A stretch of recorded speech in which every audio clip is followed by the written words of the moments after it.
OKFM 101.7.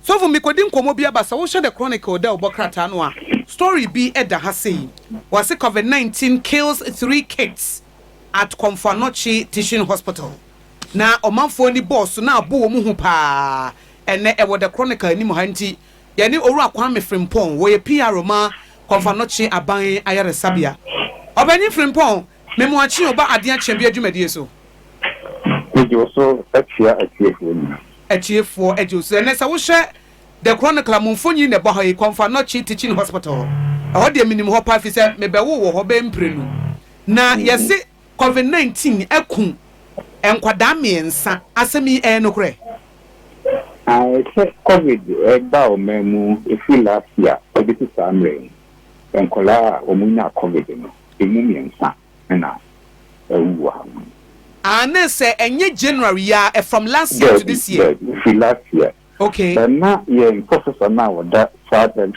department no. But the say would similar Ghana for say cases in a cost.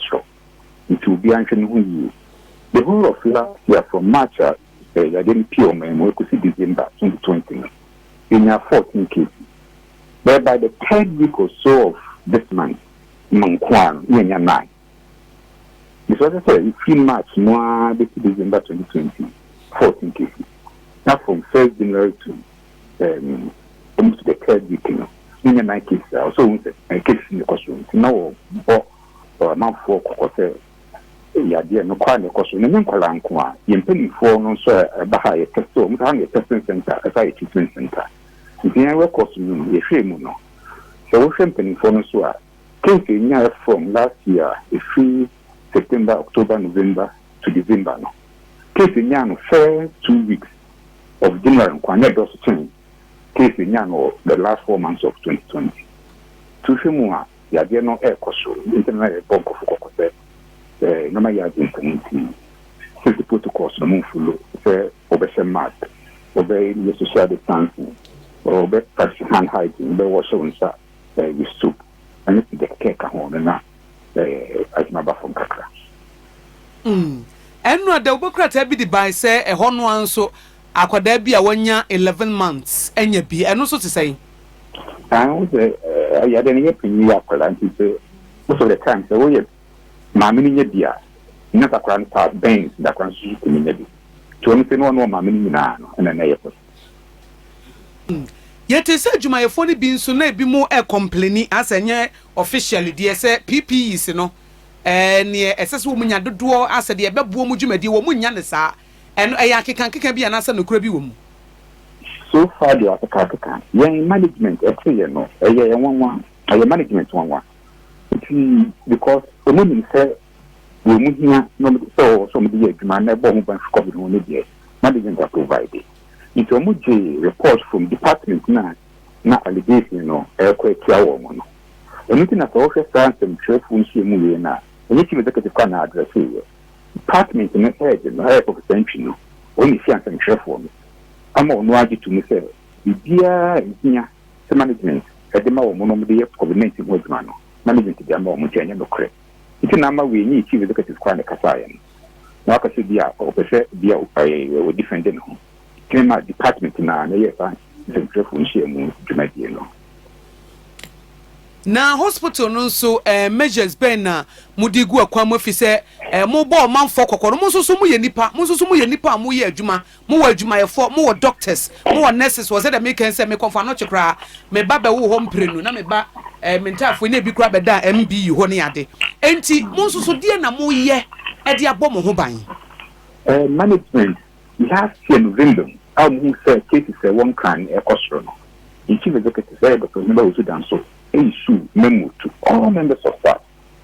So one would be a compulsory social mask. Also will be my equal temperature. Also constance and we will hospital. All this social distancing protocols and any infection prevention protocols will be unfamiliar. If you was not catch almost say and say by a sorry, say amount for Emma Watson and the Filipino. Among us say ubia what that hospital and admission no maximum family no na no in a day because they won't say once a COVID no any movement in them. You win a COVID no ko baby they won't come but as soon as you move only in echo the hour could be as soon as na ko jam wo hono it will say a bit reduce the flow of movement the directive was given say every word to be better hono more no matter what any question more than you catch you the same in the day. Any other protocols I am my doctors me and necessary more family say screening, general screening will be bad on between to be a suspect and after on the suspect. And in hospital no guy. Okay. So we treatment center say answer na COVID number and isolation ward I have for infectious disease just 4 beds. The increase na 23. Holding area na kadava so suspect will be a more control by the person sana. So a person get no regarding the corner.